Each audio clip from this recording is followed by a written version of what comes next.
자, 오늘은 철학 기본기를 정리하는 시간이고요. 수능도 마찬가지고 내신도 마찬가지인데 이 철학을 어디서부터 어디까지 어떻게 처리해야 될지를 다들 모르세요. 그러니까 다들 그냥 기출분석해라, EBS 풀어라 정도로 답을 드리지만 어마어마하게 분석을 하다 보면은 경계선이 명확해지고 사실 그 경계선도 이미 평가원에서 공문서를 통해서 알려드렸습니다. 그 내용 그대로 볼게요. 자, 일단 역사 이전이라고 해서 선사라고 하는 거고요. 여기 잡고 있습니까? 자, 역사가 기록된 이후 고대부터 중세, 근대, 현대, 지금 이 시기, 앞으로 초현재나 미래까지도 있겠죠. 이렇게 인류는 발전해 왔고요. 인류가 발전해 오는 과정에서 철학이라는 학문이 역사가 가장 깊은 학문인데, 왜냐하면 철학은 인간에 대한 학문이에요. 정확하게 철학에서의 주제는 인간은 무엇인가가 철학의 주제입니다. 자연과의 주제는 자연의 법칙은 무엇인가예요. 예를 들면 왜 이게 떨어지지? 이게 자연과학, 물리, 자연의 법칙을 다루는 게 자연과학입니다. 옛날 사람들은 왠지 몰랐을 거예요. 자기 존재조차 왜 존재하는지도 몰랐을 거고요. 당연히 뭐라고 해버리면 되냐면 신의 뜻을 설명하면 끝나버리는 거예요. 그래서 과거에는 신의 뜻을 설명을 하고요. 오히려 천체 물리학자들 보면 너무나 우주의 원리가 상상을 초월할 정도로 정교하고, 이게 기본적으로 우주라는 게 되게 굉장히 확률적이잖아요. 그러니까 무슨 얘기냐면 우리가 수조 속에 어떤 물방울을 떨어뜨려, 잉크를 떨어뜨려, 이게 퍼져나가는 게 뭔가 규칙이 있지 않은 굉장히 확률적인데 갑자기 꽃의 모양을 띈다든지 갑자기 태양 같은 모양이 생긴다든지, 너무나 일어나기 힘든 확률인데 그런 일들이 중첩되고 중첩돼서 지금이 된 거거든요. 그러니까 천체 물리학자들이나 물리학자들 중에는 오히려 유신론자들이 많지는 않겠지만 유신론자들이 있어요. 왜냐하면 이건 설명이 안 되는데. 그래서 과거부터 인간은요, 미지의 존재에 대해서 사실은 신의 존재를 상정함으로써 미지의 존재를 해결하려고 했었던 거예요. 그러다 보니까 상당히 오랜 기간 동안 신학 중심으로 사상사가 끌어지다가 이제 근대에 오면서 과학기술이 굉장히 발달을 했죠. 그러면서 신학에서 얘기했던 사유방식들의 한계가 찾아오기 시작을 합니다. 주로 신학의 사유방식은 어떤 방식이냐면요, 경전, 종교 경전이 있어요. 동양 같은 경우에는 사서성경, 노노맹자 이런 것들일 것이고, 서양에서는 아마 코란 또는 성경, 바이블 이런 것들이었겠죠. 그럼 결국에는 그 경전 자체가 진리이기 때문에 우리는 그 진리 탐색이 가장 중요했던 거예요. 그래서 얼마나 이 경전의 진리 탐색을 제대로 하느냐. 즉 여기서 완전히 동일한 명제를 끄집어내야 돼요. 그래서 연역 추론이 거의 100%의 정보 처리 방법이었습니다. 하지만 과학은 그렇지 않죠. 과학은요, 사례들, 현상들 바탕으로 경험하고 이 경험을 바탕으로 데이터화합니다. 그 데이터를 바탕으로 일반화하고요. 결국 사례 현상에서 일반화한다, 이걸 뭐라고 하는 거죠? 귀납추론이라고 합니다. 또는 경험주의라고 하고요. 여기는 선험주의라고 합니다. 이게 왜 중요하냐? 방금 풀라고 했었던 지문에 이게 다 녹아있어요. 근데 여러분은 하게 되는 이유가 이게 전내용인지 모르기 때문이에요. 근데 이게 전내용인지를 일단 이 내용을 여러분 사회교과서 중학교 때 다 배웠고요. 그렇기 때문에 수능에 갖다 낼 수 있는 거고요. 그렇기 때문에 얘를 저렇게 표현할 수도 있는 거. 왜냐하면 사회교과서 내용대로 내면 그건 사회시험이지 국어시험이 아니기 때문에. 그렇다고 대학 전공시험을 내버리면 그거는 전공자를 위한 전공시험이지 대학 수학능력시험, 고3 수능 국어시험이 아니기 때문에. 그래서 약간은 특수한 형태가 돼버리고 그 과정에서 생기는 일반과의 어떤 괴리가 자꾸 여러분을 괴롭히는 것 같은데, 잘 생각해 보면요, 수능은 너무나도 잘 출제가 되고 있는 거예요. 왜냐하면 고3 학생들한테 꼭 필요한 지식들을 바탕으로 꼭 필요한 정보 처리 능력을 그렇게까지 정교하게 시험이라는 상황, 80분이라는 타임어택, 모든 제한적인 상황에서 정말 잘 정교하게 설계된 거거든. 그럼 그걸 잘 대비를 한 친구는 당연히 고득점 할 것이고 좋은 대학 갈 것이고 선발되고 평가됐으니까 기회도 잘 받겠지만, 그게 이해가 안 되네, 문제가 있네 해봐야 어떻게 할 거예요? 본인이 대통령이 되셔가지고 고칠 거 아니면 방법이 없습니다. 그냥 그 내용 잘 따라서 하시는 거예요. 다시 한번 얘기하자면 이거라는 겁니다. 그래서 결국에는 둘이 굉장히 싸우다가 서양 같은 경우에는 자연과학이 결국엔 입증을 해냈죠. 그러다 보니까 서양은 근대를 이끌고 현대 이후로 가게 됐지만 동양 같은 경우에는 그러지 못했고 대표적으로 청나라 세국 정책 하다가 망했죠. 그거 따라한 소중화 조선도 멸망했죠. 역사에서 배워야 된다는 게 그런 겁니다. 우리나라가 잘못했다는 건 아니에요. 왜냐하면 잘못한 건 맞을 수도 있죠. 이거는 좀 조심해야 되는데 어쨌든 뒤쪽 보시면 알겠지만 동양에서에도 근대로의 이행은 있었기 때문에 나름의 가치를 다루지만 이제 정치에 뭔 말을 해야 돼 지금 불안한데 아무튼 그러니까 왕을 잘못 그러니까 그 뭐라 그래야 될까 이런 어떤 부패한 타락한 귀족들의 잘못이다라고 이제 하는 거죠. 뭐 이쯤 수습하고요. 필기 다 됐습니까? 자 그러면 중세와 다른 인간의 존재에 대한 정의가 필요했던 거예요. 그 전에는 뭐라고 하면 되냐? 야 인간은 그냥 신의 아들이야, 신의 딸이야, 신의 자식이야. 인간은 신의 뜻대로 살면 그만이야. 어떻게 살아야 되는데? 성경 봐, 노노 맹자 봐, 끝이에요. 자 그런데 이제는 그게 아니라는 게 밝혀졌잖아. 야 그럼 뭔데 인간은 도대체? 많은 논란들이 있었고 논쟁들이 있었는데 이때 사실은 여러분 법치주의도 발달하게 됩니다. 잠깐 법학개론 대학교 가서 배우는 첫 3시간을 1분 만에 요약을 해드릴게요.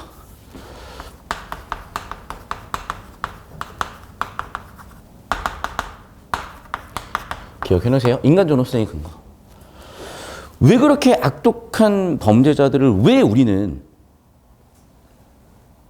함부로 대할 수가 없는가? 왜 범죄자들의 인권을 지켜주면서 피해자들의 인권을 지켜주지 못하는가 같은 문제 제기가 정말 많을 거예요. 그런데 이겁니다. 신은 정말로 완전 무결한 존재예요. 그리고 그 근거는 이성이요. 이성대로만 이 사람들은 존재하기 때문이에요. 이 사람들, 이 존재들은. 반면에 짐승들이 있어요. 금수들이 있어요. 이 금수들은요 너무나 불완전한 존재예요. 이유는 본능대로만 행동하기 때문인 거죠. 근데 인간은 그 가운데 있어요.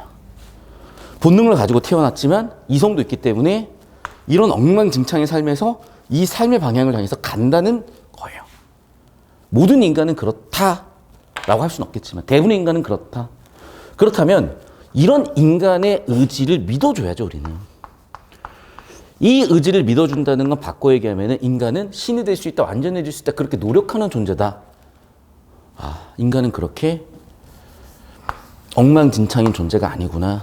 우리 인간을 믿어줍시다. 이게 인간 존엄성의 근거인 거예요.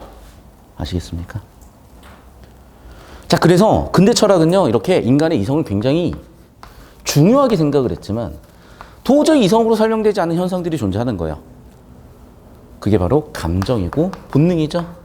그래서 이성과 감정의 형태로 인간을 규정한 학자.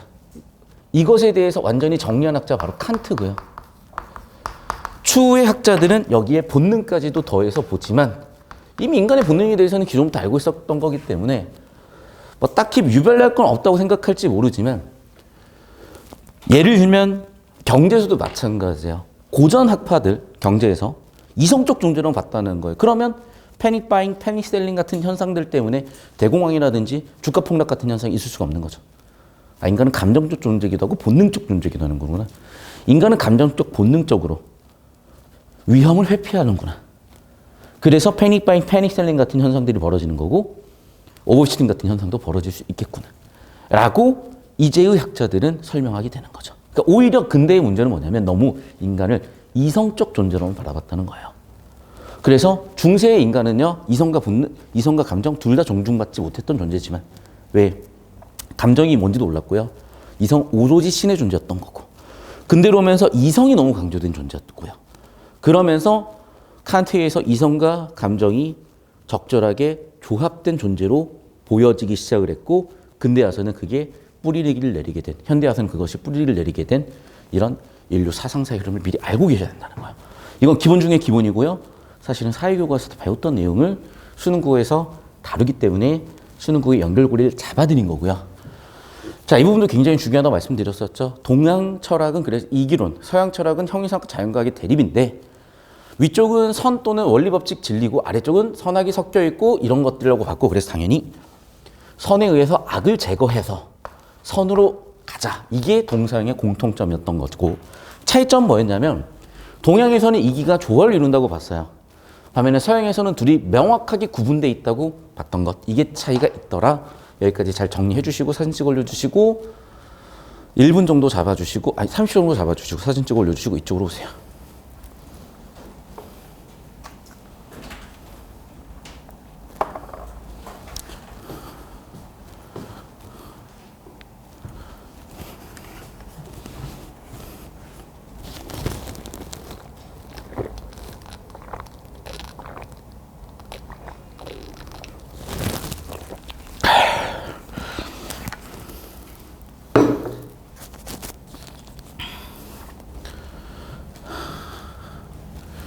자, 저한테 오실래요? 이쪽 설명하겠습니다. 그래서 자, 이렇게 철학 논리학을 다루다 보면 여러분이 되게 어려워하는 것 중에 하나가, 지금은 잘 출제가 안 되지만 그 이유는 출제가 안 되는 게 아니라 이미 거의 끝났어요. 떡밥이. 그러니까 더 이상 다뤄줄 필요가 없는 수준인 거예요. 네, 조교수님 한 분 저쪽 좀 이따 불 끌 거거든요. 조교수 한 분 저쪽으로 가 계세요. 자, 봐요 여러분.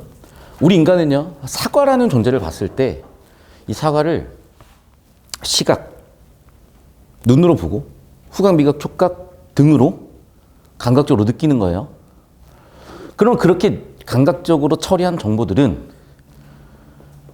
종합이 되면서, 아, 사과라는 것은 이 정도 크기겠구나. 사과라는 것의 보통 색깔은 녹색이나 빨간색이 좀 섞여 있거나 완전 빨간 것도 있고 녹색도 있겠구나. 크기, 모양, 색깔에 대해서 어느 정도는 우리는 사례들을 바탕으로서 사과란 건 이런 거야 라고 일반화하게 되는 인식이 다 다릅니다. 근데 문제는 뭐냐면 이게 근대 사상사를 이끌었던 핵심적인 사고방식이야. 이런 걸 귀납추론이라고 해요. 사례에서 일반화. 문제는 뭐냐면 이게 발달하다 보니까 이런 회의도 생기기 시작하는 거죠. 회의라는 건 여기서 의심이에요.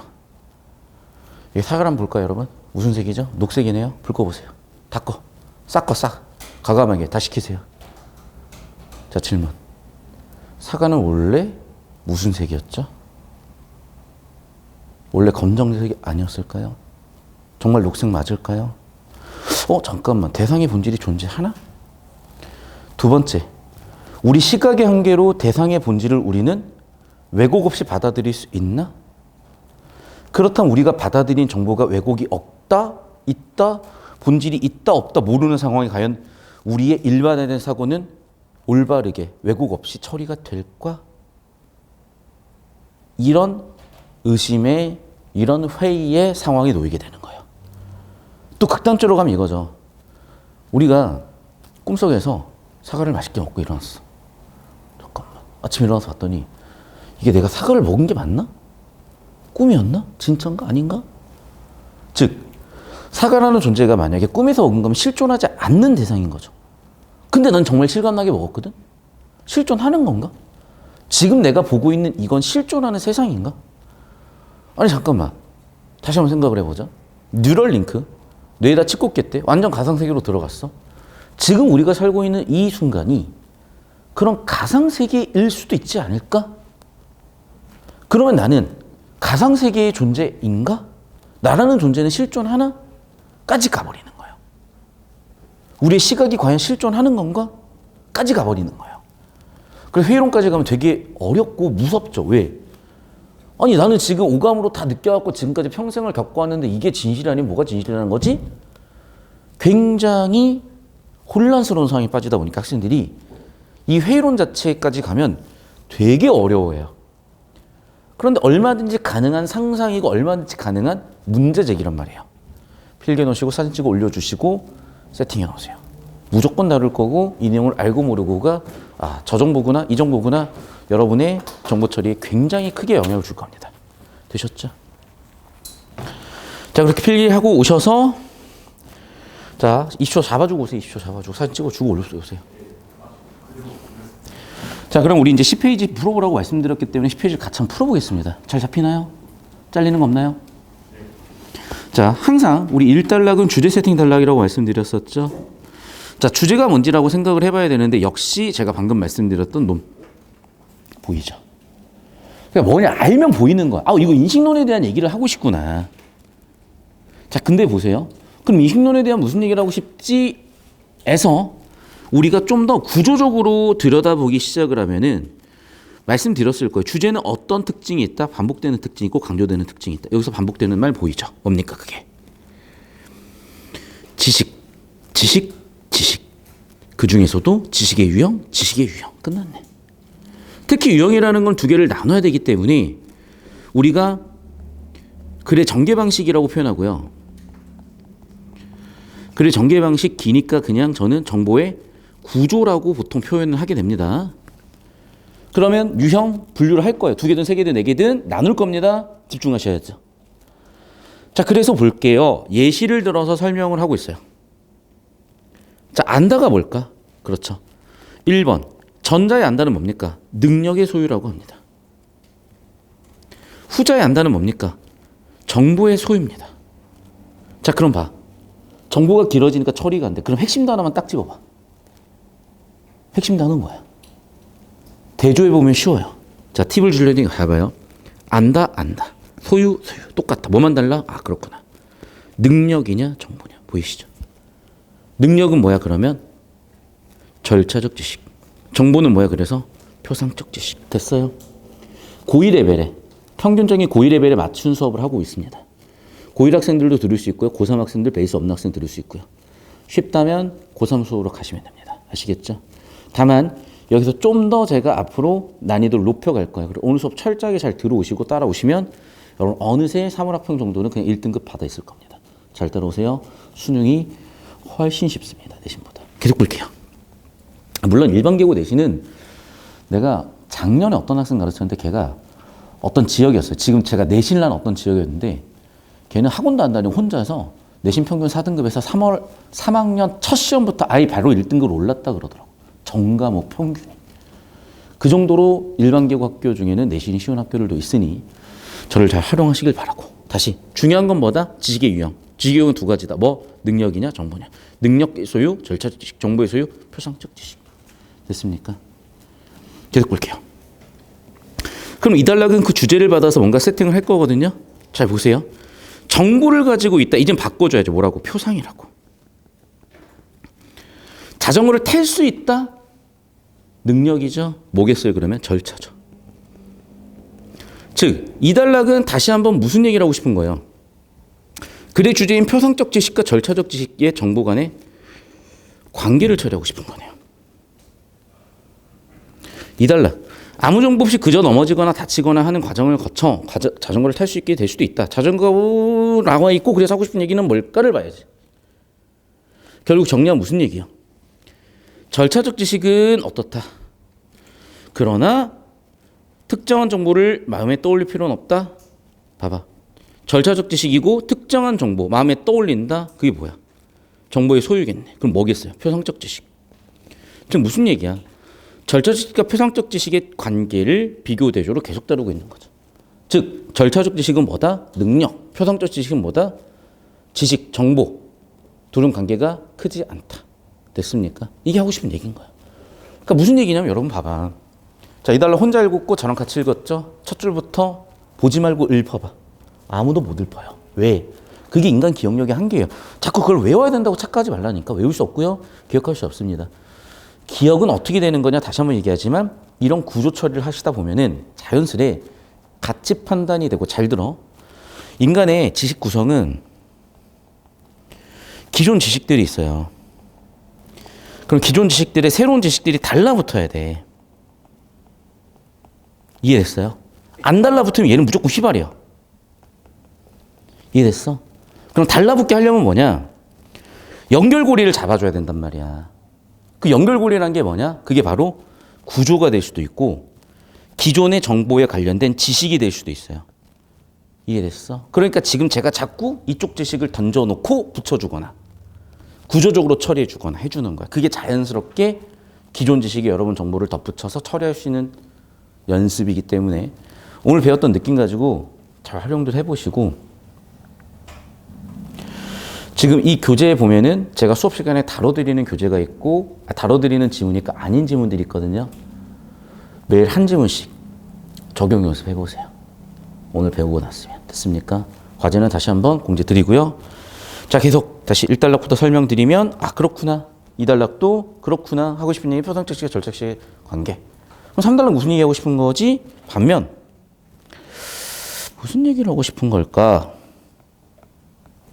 이 사과는 뒹굴다는 것을 알기 위해 둥근 사과 이미지가 되었던 명제가 되었던 정보를 마음속에 떠올려야 된다. 마음속에 떠올린 정보를 표상이라고 부르겠다. 이러한 것을 뭐라고 한다? 표상이라고 한다. 자, 잘 보세요. 제가 세모치는 건 이러한 그러나 같은 관계를 맺어주는 지시어 연결어들이에요. 세모치는 순간 관계가 딱 보여. 이러한이란 걸 딱 세모치는 순간 정보 가치가 확 높아지는 거야. 그러면 이러한 지식이 뭐겠어? 표상이겠죠. 이러한 지식이 뭐겠어? 마음속에 떠올린 정보겠죠. 이걸 문법적으로 분석해 설명할 수 있다 너무 흩뿌려지기 때문에 이렇게 정보를 해두시면 마음에 떠올린 정보, 표상, 표상적 지식. 3단락이 주는 표상적 지식. 그런데 그런데 어떤 표상적 지식을 새롭게 됨으로써 앞쪽이 원인, 뒤쪽이 결과에 이전에 할 수 없었던 어떤 것을 하게 된다? 능력이죠. 능력이니까 뭐라고요? 절차죠. 절차적 지식이죠. 분명하지 않다. 결국 무슨 얘기야? 이 단락은 표상적 지식을 절차적 지식을 안다고 해서 절차 지식을 할 수 있다고 해서 표상 지식이 크게 상관이 없고 반대로 3단락은 표상 지식을 한다고 해서 표상 지식을 안다고 해서 절차 지식과는 크게 상관이 없다. 됐습니까? 결국에는 2단락, 3단락은 정말 별 내용 없이 표상적 지식과 절차 지식의 관계를 얘기하는 건데 거의 서로 간의 관계는 없다요. 알겠어. 그래서 4단락 무슨 얘기하고 싶은 건데 그리고 이게 이제 요즘 지문에는 되게 명확한데 옛날 지문에는 약간 이런 느낌으로 나오는데요. 여기서 끊어버리세요. 그럼 지금까지는 뭐냐? 표상적 지식과 절차적 지식은 구분하고 관계를 맺어주는데 끝났다면 여기서부터 이제 뭐야? 표상적 지식에 초점을 두고 구분하는 거야. 그럼 다시 표상적 지식은 어떻게 바뀌었냐? 경험과 선언 보이죠? 경험적 지식이냐 선언적 지식이냐 이해됐어요? 경험적 지식이냐 선언적 지식이냐 오케이? 다 엮여 있는 거라고. 그럼 경험 방금 얘기했지만 내가 아무것도 몰랐어. 그런데 예를 들면 분필줄기가 녹색이네. 분필줄기가 녹색이네. 분필줄기는 녹색인가 보다. 이게 경험적 지식이야. 예를 들면. 됐어? 근데 반대로 예를 들면 이런 거지. 자, 모든 물체는 R제곱분의 라지엠 스몰엠 만류인력 이건 선언적 지식이거나 이미 알고 있는 원리에서 뭔가를 끄집어낸 거예요. 예를 들면. 그래서 인류의 지식에 대해서 자꾸 학자들이 논쟁을 했던 거야. 선언적 지식이 먼저나 경험적 지식이 먼저냐. 오케이? 또는 서로 어떤 관계냐에 대해서. 그래서 그 논쟁을 다뤄주는 거예요, 이제. 그러면 그 논쟁을 다뤄주기 전에 일단 뭔지는 알아야 될 거 아니야. 그래서 나눠놓는 거야. 그래서 뭐냐? 보세요. 경험적 지식이란 감각 경험에 의해서 얻은 증거들에 의존하는 지식이다.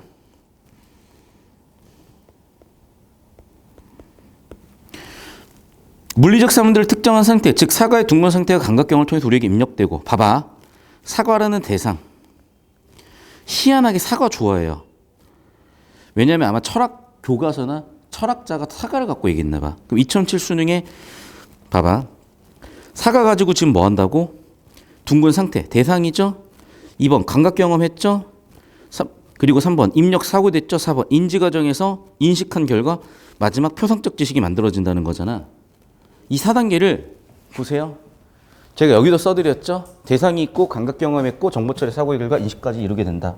됐어? 자, 그럼 얘만 있냐? 아니요. 여러분 보세요. 뒤쪽 보면요. 여기도 봐봐. 1년 뒤에 출제됐잖아요. 그 얘기잖아 지금. 봐봐. 대상이 있죠? 감각 경험했죠? 생각하겠죠? 마지막 인식하겠죠. 여기도 마찬가지야. 사물을 보죠? 최종적으로 판단하죠? 그 과정을 분석적으로 얘기해요. 여기도 마찬가지야. 봐봐. 자, 세 개를 감각해서 사고해서 인식한다. 특수한 것들을 감각적으로 받아들이고 사고해서 일반화한다. 보이죠? 계속 반복이야. 그런데 보세요. 아까는 이거를 굉장히 길게 한 단락에서 상세히 설명했다면 한 줄로 털어버리잖아. 앞쪽 다룬 내용은 뒤쪽에서 이미 알고 있다고 전제하고 내기 때문이야. 그래서 수능 지문은 구조적으로나 지식적으로 배경 다 시험범인 거예요. 앞쪽 걸 알아야 돼. 그러니까 내용도 중요한 거예요. 수능은 항상. 아시겠습니까? 알아둬서 나쁠 거 없습니다. 그리고 여러분 인생에 제발 좀. 이거 쓸데없다라고 한 인간들은 자기들이 그걸 쓸데없는 인생을 살거나 멍청해가지고 쓰는 방법을 모르는 거예요. 서울대 나와도 멍청한 놈들은 멍청한 놈들입니다. 서울대 나와도 배울 거 없는 놈들은 수두룩해요. 다녔잖아. 10년 다녔어. 10년. 석사 박사 말고 학사만. 얼마나 많은 사람들 받겠습니까? 계속 볼게요. 4단락 이 얘기야. 자, 우리는 감각 경험을 통해 직접 만나는 개별적 대상 다시 1, 2, 귀납 추리 일반 법칙. 저 설명 계속 하잖아. 그래 놓고 갑자기 따라서 이 얘기를 해버려. 이거 애들 진짜 많이 틀렸어요. 사실은 이 문제 때문에 제가 이걸 세팅한 거기도 한데 이거는 좀 이따가 논리적 사고가 무엇인지에 대해서 오늘의 주제로 다루겠습니다. 됐죠? 여기까지? 필기 따라올 수 있죠? 부지런히 필기 따라오세요. 그리고 필기 못 따라온 학생은 나중에 캡처해서 올려드릴 거고. 자, 오늘 클리닉 1 학생들은 얘기를 드렸는데 좀 이따가 다시 한번 말씀드릴게요.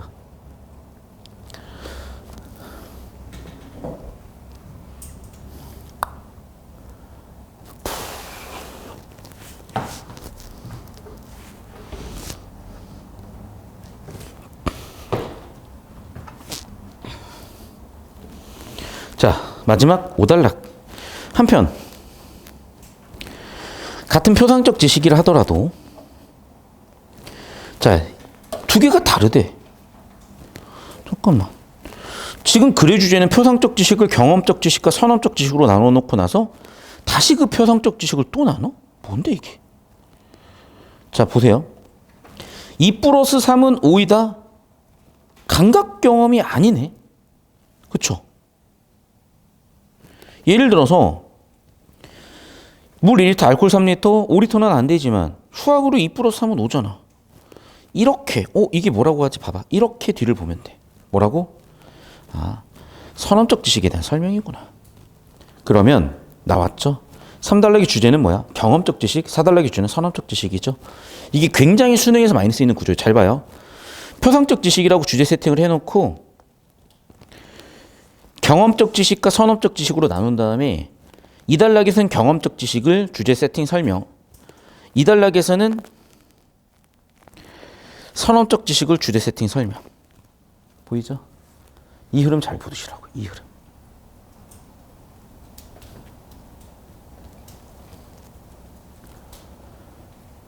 (1단락에서) 보통 2단락 넘어가는 파트에 주제 세팅되고 전체가 전개되는 흐름. 여러분 이거 쉽다고 자꾸 생각하면 안 된다니까. 잘 생각해 여러분. 이걸 나랑 싱크가 똑같아야 되는 거야. 풀 줄 안다고 끝나는 게 아니라니까. 여러분 수학의 풀이 과정을요, 여러분이 30분 써서 푸는 방법이 있고 5분 써서 푸는 방법이 있다고 생각을 해보죠. 뭐로 연습할래? 당연한 얘기를 또 해야 돼요.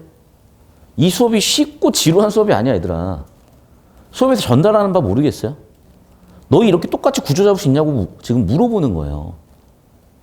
난 정말 황당한 게 뭐냐면 여러분이 선생님 이 문장 해석이 안 돼요. 웃기지 마 얘들아. 잘 들어. 영어 문장은요, 기본적으로 여러분 단어만 알고 있으면은 다 해석이 돼야 돼. 왜? 모든 영어 문장은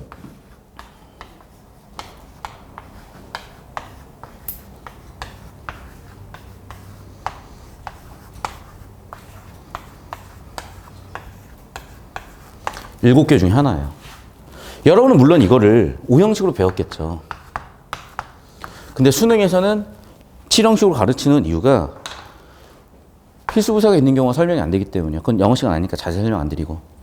주어가 동사하다. 주어가 필수부사에서 동사하다. 주어가 보어 동사하다. 주어가 목적어를 동사하다. 주어가 목적어를 필수부사에서 동사하다. 주어가 간접 목적의 직접 목적어를 동사하다. 주어가 목적어를 목적격보어로 동사하다.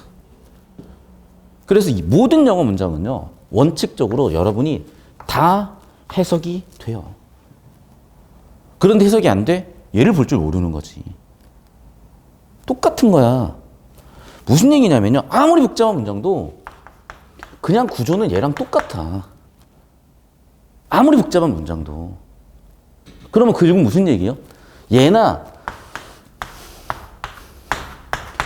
같다는 걸 모른다는 거는 여기서 기본적인 원리를 몰라서 여기 기본적인 원리도 안 잡힌다는 거예요. 그런데 얘 가지고 어떻게 기본 원리를 설명을 합니까? 다른 정보가 너무 많으면 집중이 안 돼서 이해가 안 되는데. 그러니까 얘로 예문을 들어주고 있는데 나 알아요 하고 안 들어버리면 얘가 되냐고. 다시 한번 말씀드릴게요. 여러분의 구조 싱크가, 여러분의 정보 처리 싱크가 100% 일치해야 된다니까. 일치하지 않으면 왜 일치하지 않는지를 고민해서 고치려고 해야 돼요. 그래야만 여러분이 이 수업을 통해서 얻어가는 게 있고 여기서 쌓이고 나잖아? 그럼 어려운 문제가 풀리는 거야. 지금 여러분은 비유를 하자면요. 이 지문을 10분 만에 또는 정답률 80% 확률로 풀어낼 수 있는 방법으로 풀고 있는 거야. 나중 되면 어떻게 되는 줄 알아요? 수능 지문들에서. 여러분이 충분히 8분에 털 수 있고 정답률 95% 이상 끌고 가줄 수 있는 문제들을 30분 10%도 정답률 50%가 안 나와버려. 근데 내 눈에는 똑같은 문제거든. 똑같다니까요. 아무리 복잡한 문장 구조더라도 얘랑 얘가 뭐가 다르냐고. 똑같이. 그러니까 아무리 여러분 킬러 문제가 어려운 문제도 내 눈에는 똑같아요. 이 문제랑 이 지문하고. 근본적으로 똑같은 거야. 그러니까 수능이 어려워졌다는 것도 난 존나 개소리 같은 게 어려워진 게 아니야. 똑같아.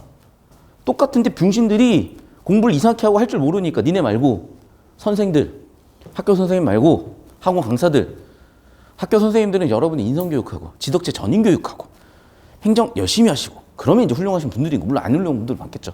저도 생각을 해보면 학교 다닐 때 우리 엄마가 촌지를 되게 많이 가져다 주셨대. 촌지 막.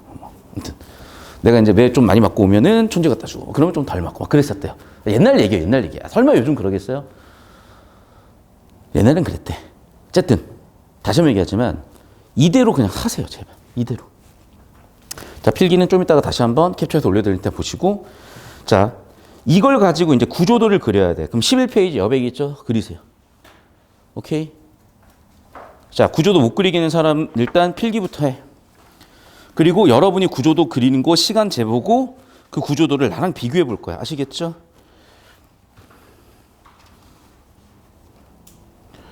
어디냐? 실장 이거 나머지 반들도 다 전파해 주세요. 방금 올려드린 거 나머지 학원도 싹 다 전파해 주세요. 오케이? 자, 그리고 저 잡아주세요. 전파해 주시고 나서 저 잡아주세요. 그냥 지금 저 잡아놔요. 영상 촬영 중이니까.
니네가 쓰고 필기해. 쓰고 써보고 스스로 해보시고 제 거랑 비교해보셔야 늘죠.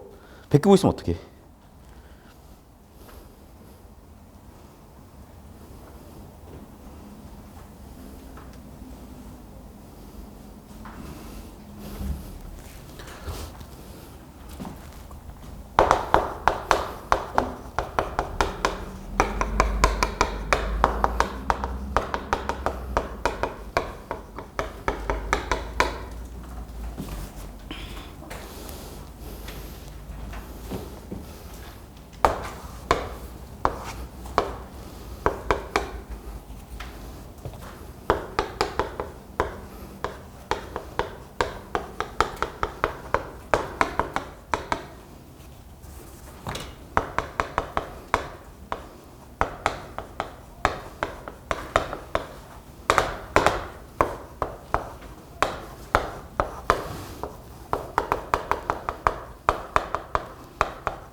시계 잡아주고 적으세요.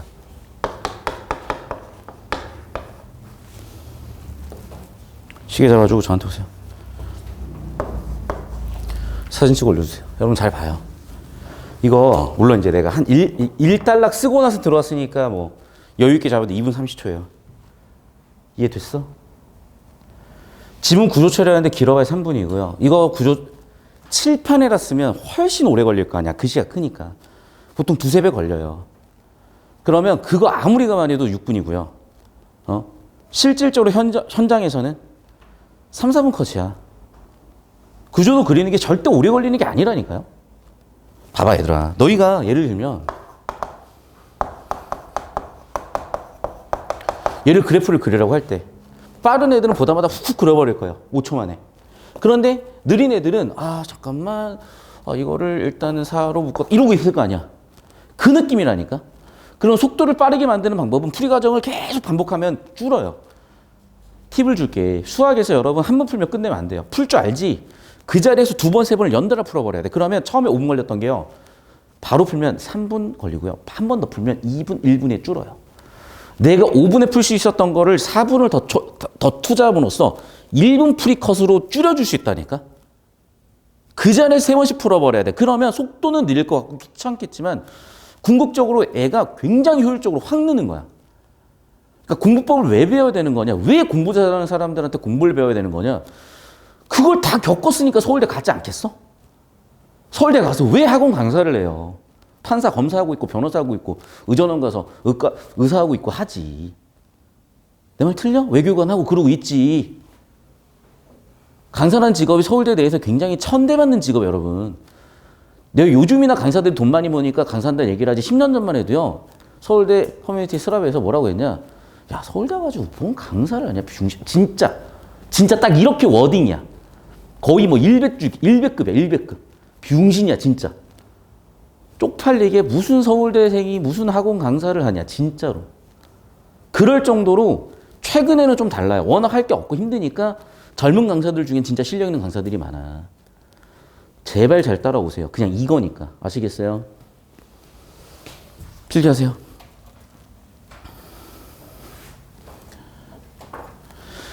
자, 필기하시면서 제가 좀 추가적인 설명을 드리면 글의 가장 큰 주제는 당연히 지식의 유형이에요.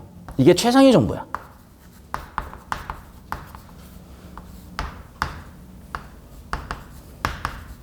자, 그러면 최상위 정보를 도입해야 되잖아요. 그래서 인식론으로 도입을 시킨 거예요. 인식론이라는 한 단어를 던짐으로써 이쪽으로 오세요. 여러분 머릿속에 이게 되기를 바랬던 겁니다. 심지어 소재는 계속 사과야. 나도 모르게 사과를 그리고 있어. 왜겠어? 지문에 맨날 사과만 나오니까. 다시 저쪽으로 가보겠습니다. 그럼 유형을 나누라 그랬으니까 여기까지는 최상위 정보로 쳐줄게요. 능력에 달하는 게 절차적 지식이다, 정보에 달하는 게 표상적 지식이다까지 왔고요. 이제 그러면 여기서부터는 차상위 정보예요. 차상위 정보는 뭡니까? 표상적 지식을 4, 5단락에서 경험적 지식과 선험적 지식으로 나눴고 그러면 경험적 지식이 뭔데요? 대상이 있으면 감각 경험에서 귀납 추론의 결과 일반화하는 게 경험적 지식입니다. 경험적 지식이 뭐라고요? 사과가 있으면 내가 눈으로 보고 맛도 보고 귀로 듣기도 하고 하면서 오감의 감각 경험의 결과 정보 처리, 귀납 추론을 통해서 일반화하는 게 바로 경험적 지식입니다. 라고 얘기를 했고 그러면 5단락 선험적 지식과 경험적 지식 차이는 뭔데요? 감각 경험에 의존하냐 의존하지 않냐의 차이입니다. 끝. 자, 여기서 최하위 정보는 뭐냐면 요놈들이죠. 그래서 사실 최하위 정보들은 거의 써먹을 일이 없어요. 하지만 이 지문은 좀 특이하게 최하위 정보를 써먹어서 제가 여기다 써드린 거고 예시까지 와서. 그렇다고 해봐요 여러분 정보량들은 하나, 둘, 셋, 넷, 다섯, 여섯, 일곱, 여덟, 아홉, 열, 열하나, 열둘, 열세, 열네, 열다섯. 아시겠어요?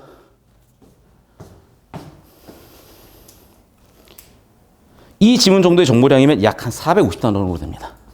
450단어 정도 되는 정보량이 실질적으로 10단어 정도로 처리가 원래 됐었어야 된다는 얘기예요. 당연히 얘를 처리하는 놈과 얘를 처리하는 학생들의 어마어마한 차이가 벌어지겠죠. 이 연습을 해야 된다고. 쉽다고 무시할 지문이 아니라니까요. 쉬운 걸로 이런 연습을 할 수 있는 거 아니냐? 아니 졸라게 긴 거 가지고 주어 동사에 잡고 있으면은 이러고 있잖아. 그럼 또 이걸로 잡아 좀 이러고 있다니까. 제발. 이걸로 이거 가는 거예요, 여러분. I fly. 누가 몰라요. 하지만 얘를 가지고 주어 동사 잡는 연습을 해줘야 차근차근 단어를 덧붙여 볼 수도 있는 거고. 그러다 보면 아무리 복잡한 문장이 있어도 얘가 이거였구나. 끝. 다시 한번 말씀드릴게요. 이걸로 처리를 해주셔야 뒤쪽이 된다는 겁니다. 필기하셨나요? 필기하라고 얘기 드린 거예요. 자, 필기가 끝나면 얼마나 깔끔하게 답이 나오는지 볼게요. 따라오세요. 바로 1번 선지 우리가 처리했던 거 붙잖아. 자, 알미란 능력이냐 정보냐. 바로 보이죠? 능력이 뭐? 지문에서? 그린 거 보고 얘기해봐. 능력이 뭐? 표상이야 절차야? 절차. 정보는요? 표상. 봐. 알겠죠? 선지가 어떻게 구성되는지. 지문으로 들어갈 필요도 없고 고민을 할 필요 없는 답이야. 지식이라는 거는 두 가지다. 절차적 지식 뭐라고? 정보. 정보니까 다른 주식의 기반인가? 봐. 이거 확인 못했다고 들어가지 마. 이해됐어요? 왜? 자, 다시 한번 말씀드릴게요. 우리가 정답인 경우는 저랑 이렇게 정보 처리 싱크를 일치시켜 놓고 보면 거의 명확하게 보일 확률이 커요. 그래서 얘네들은 뭐 나중에 보지 뭐 하고 넘어가는 거야. 그렇게 정보가 그렇게 중요하지 않았어. 자, 표상적 지식은 아까 뭐라 그랬어? 정보라 그랬죠? 그럼 봐. 이건 배웠잖아. 표상적 지식이 수행 능력이 뭐야? 절차죠? 이거 아니라 그랬잖아. 관계 계속 얘기했잖아. 얘는 털어낼 수 있지. 그럼 괜찮죠, 그러니까? 4번 선지. 표상적 지식의 종류. 뭐가 있었어요? 경험이 있고 선험이 있었잖아. 맞죠? 그럼 당연히 4번도 괜찮고. 자, 보세요. 감각 경험의 사례? 감각 경험의 사례를 근거로 나오는 게 뭐야? 경험적 지식. 감각 경험의 사례가 있는 게 경험적 지식, 없는 거는 선험적 지식. 그러면 감각 경험의 사례를 근거로 선험적 지식 무너뜨릴 수 없다. 왜? 감각 경험 사례와는 관계가 없으니까. 맞네. 좁혀졌잖아. 이해됐어? 이분이겠지 뭐. 됐니? 다시 절차적 지식은 정보가 아니라 아까 능력. 됐어요? 불안하면 2번 발제독 하는 거야. 2번 발제독 해볼까요?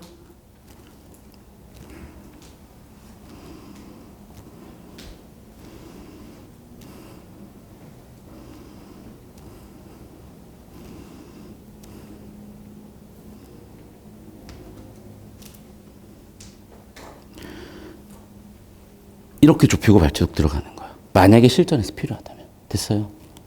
알겠어? 하나 더 말씀드릴게. 만약에 여러분이 안 찾아진다면 그럼 뭐겠어? 없는 정보니까.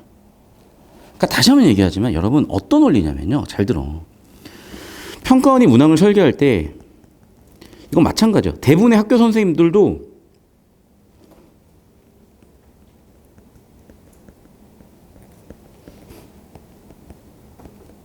당연히 주제, 구조, 가치 판단하게끔 돼요. 그럼 당연히 이게 정답 성지로 딱 보이는 거야. 반면에 오답 선지들 있죠. 오답 선지들은 어떻겠어? 뭔가 이상하겠죠. 왜? 우리가 처리한 정보가 아니니까. 뭔가 확인이 안 되겠죠. 왜? 우리가 처리한 정보가 아니니까. 그러니까 당연히 이상하네. 이러면 일단 걔가 당장 처리가 안 되거나 틀린 거야. 넘어가요. 그럼 보인다니까 지금처럼. 그러니까 무슨 얘기냐. 아예 습관이 잘못 들어있는 거죠. 아예 어떻게 될지 모르는 거죠. 누가? 여러분의 그 누군가가. 여러분이 배웠던 그 뭔가가. 그냥 이거예요. 따라오세요. 제발. 질문. 필기.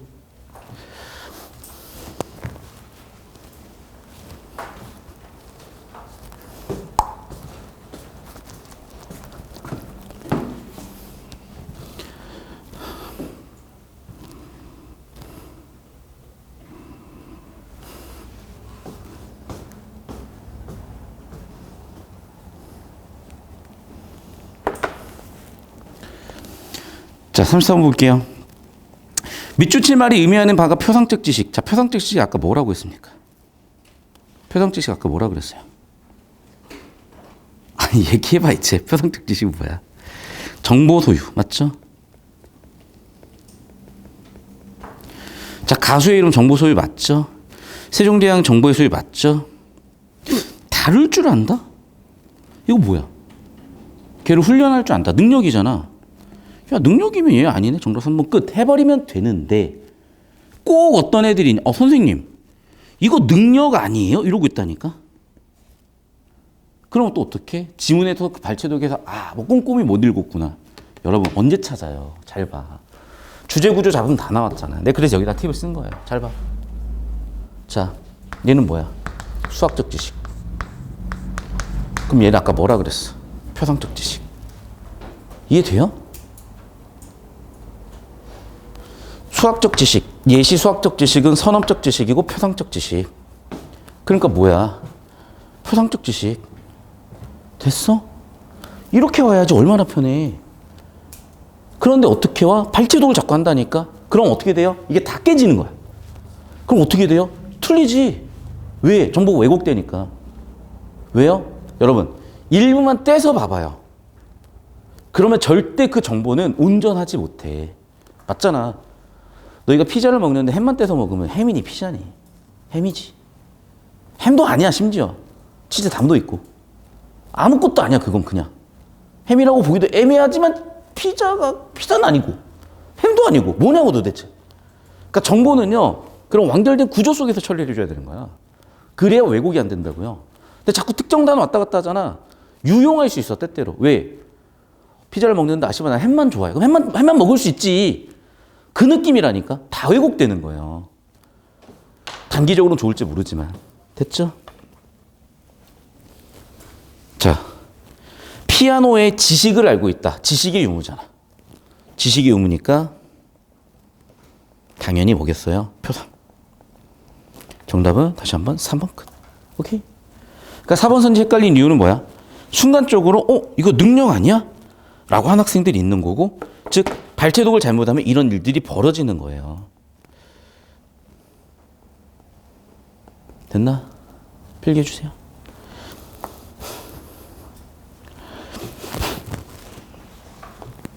자, 35번 문제 볼게요. 이거 진짜 많이 틀려요. 잘 봐.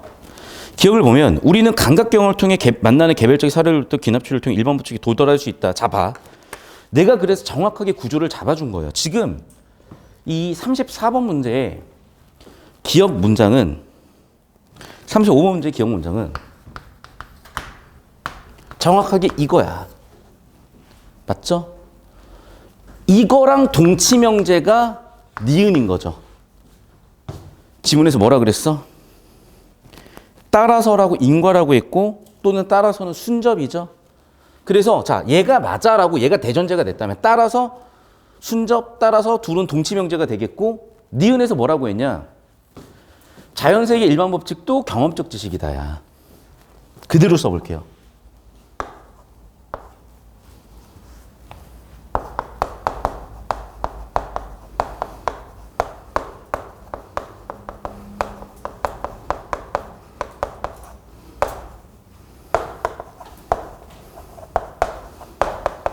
아니 왜 얘랑 같지? 빈 부분이 보이잖아. 앞쪽 이미 다뤘기 때문에. 자, 그럼 봐. 이게 경험적 지식이 된다는 얘기는 무슨 얘기냐면 잘 보세요. 1번 뭐가 있었겠어요? 자연세계가 있었겠지. 2번 그 자연세계를 뭐 했겠어요? 감각 경험했겠죠. 됐죠? 자, 그럼 봐. 그 자연세계의 감각 경험한 정보들이 어떤 과정을 거친다고? 귀납 과정을 거쳐서 일반화될 거라고. 자, 일반 법칙이 됐으니까 여긴 4단계야. 그러면 여기에 지금 3단계로 뭐가 있었어야 되겠어요? 그래. 귀납 추리가 있었겠지. 이해됐어? 이해됐어? 근데 잘 봐. 여기 지금 뭐래? 얘와 얘가 같대요. 이 경험적 지식은 다시 뭐야? 얘잖아. 자연세계 일반 법칙도 경험적 지식이다. 이해돼? 그러면 봐. 2단계에서 3단계 넘어가잖아. 맞죠? 그러면 이 둘이 완전히 같으려면 이 빨간색 과정에서 변화가 있으면 돼, 안 돼? 왜곡이 있으면 돼, 안 돼? 안 되지. 얘랑 똑같으려면 얘가 아무것도 안 해야 되는 거야. 이해됐어요? 즉 기납 추리에 의해서 정보가 확장돼도 되지 않고요. 축소되어도 되지 않아요. 그냥 감각 경험에 의해서 자연세계 일반 법칙이 나올 건데 귀납 추리는 정확하게 뭐야? 그대로 가져와야 돼. 왜곡이 없이 가져와야 된다고. 확장돼서도 안 되고 축소돼서도 안 되는 거야. 이해됐어요? 이걸 이해를 해야 왜 이런 문제를 냈는지가 보이는 거죠. 그럼 뭐겠어? 3번이지. 왜곡 없이 그대로. 바꾸지 않는다.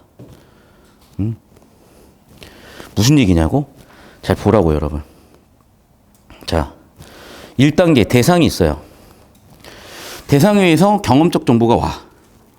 경험적 정보에 의해서 귀납 추리가 돼. 됐어? 근데 그 결과 뭐가 나와?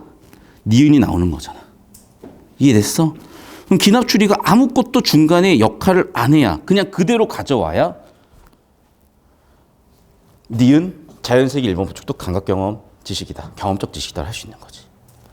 감각 경험에서 얘가 넘어갈 건데 얘가 아무것도 안 하고 확장 축소 안 하고 왜곡도 안 해놔야 자연세계 일반 법칙이랑 얘랑 같겠구나라고 얘기할 수 있는 거죠. 중간에 얘가 아무것도 안 했으니까. 아무것도 안 했다? 바꾸지 않는다가 돼야 되니까. 헷갈리니까 필기 다 지울게요 그냥. 헷갈리니까 필기 다 지우고 쟤만 여기다 밑에다 써놓으면 되겠지. 어디부터 어디까지?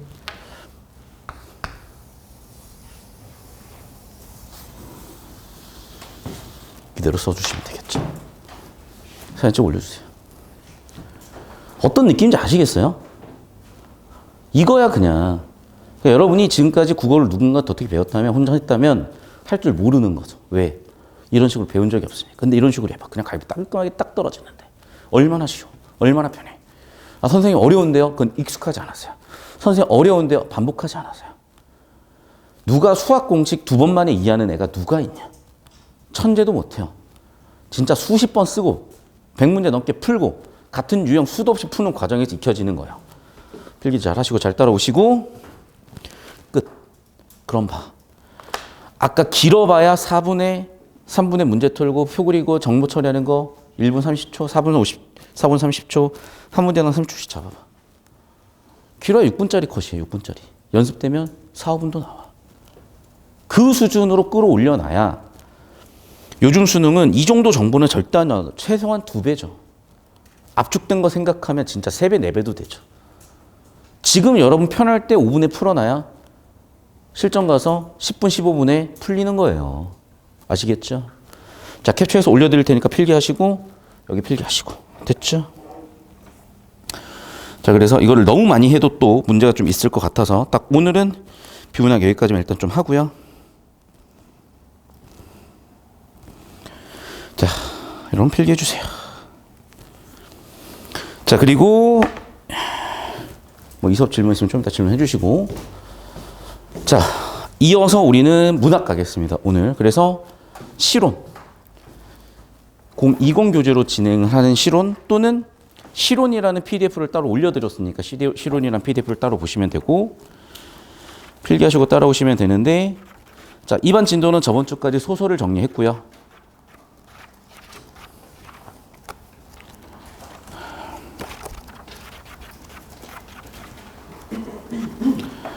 소설부터 정리한 이유는 여러분이 어느 정도 공부를 한 상태이기 때문에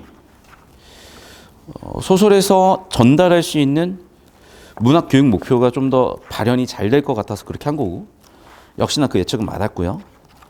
자, 오늘 이제 시 그 다음에 고전 시가를 갈 건데 사실 고전 시가가 더 쉬워요. 그래서 어제 수업 들었던 고1 학생들은 고전 시가부터 먼저 했어요. 근데 여러분들 왜 고전 시가를 더 어렵다고 느끼냐면 역시 가르치는 사람의 문제고 잘못인데 사실은 현대시가 더 어려운 이유는 뭔 소리 하는지 모르겠는 현대시가 훨씬 많아요. 읽었어. 읽히지. 현대어니까. 근데 뭔 소리지? 소리 없는 아우성. 씨발 뭔 소리지? 모래가 바위를 들어올리고 있다. 뭔 소리지? 새가 하늘에 눌려 있다. 뭔 소리지? 그런데 고전 시간은 보면 뻔해요. 매화. 아, 절개구나. 아치 고절. 절개구나. 바위에 띠집을 짓고. 아, 거지같이 사는 거에서 만족하네. 안분지적이네. 뻔하다니까. 그러니까 고전 시간은요, 옛날 사람들이고 옛날 사람들은 훨씬 생각이 단순했어요. 감정도 좀 더 단순했어요. 지금 우리는 훨씬 더 복잡한 사상과 복잡한 생각 속에 살고 있고 복잡한 감정 속에 살고 있어요. 현대시는 그러니까 굉장히 어려운 소재들과 어려운 감정, 어려운 사상들을 담아내기 때문에 사실은 오히려 현대시가 이해하기가 쉽지가 않은 거예요. 내용 자체의 난이도만 놓고 보면. 다만 고전 시간은 중세국어라는 게 난이도인 건데 중세국어도 진짜 별거 아니거든. 그런데 학생들은 자꾸 외워버린 거야. 그게 습관이 들었잖아요. 그럼 고전 시간에서 어렵게 느끼는 거예요. 왜? 아는 게 없으니까 외워서 풀어야 되는데 모르니까 못 푸는 거야. 그걸 자꾸 내가 얘기해줘봐야 좀 못 느끼더라고요. 이미 편견이 굳어버린 학생들은. 그래서 현대시로 먼저 좀 다져놓고 고전시가 다음 시간 넘어갈 거예요. 오늘 일단 현대시. 그래서 자, 실온 PDF로 보신 학생들은 실온 PDF, 020 교재로 보신 학생들은 62페이지로 오시면 됩니다. 그래서 62페이지부터 63페이지까지 정독하시고 64페이지를 읽어주시는데 잠깐 쉬었다 갈 거고요. 화장실 갔다 올 시간 포함해서